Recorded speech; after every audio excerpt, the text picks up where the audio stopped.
a zahirina da baɗinina. Menene wannan? Ki karba Umma. A'a ba zan karba ba. Daga ina wannan? Yayi Habib ne ya bani.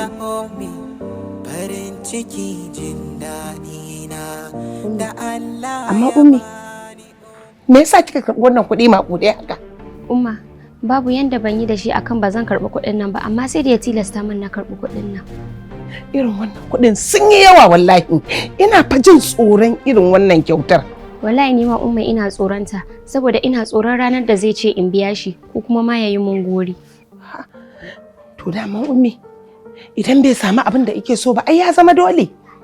Umma wallahi zuciyata ta kulle. Na kasa buɗe ta ma ballanta na ya samu shiga cikinta. So kenan, haka ike shi. Shi so kaddara ne. Gaskiya ne Umma, ni ma dai abin da na gani kenan. Ke Ummi, ai na yi tunanin fa Umar ne idawo. A'a, ba Umar ɗin ne ya dawo ba. Ya yi hakan ne kawai saboda samun mafita. Allah sarki rayuwa. Allah sarki. Hakika Habib masoyinki ne. Wallahi yana ƙaunar ki ba da wasa ba.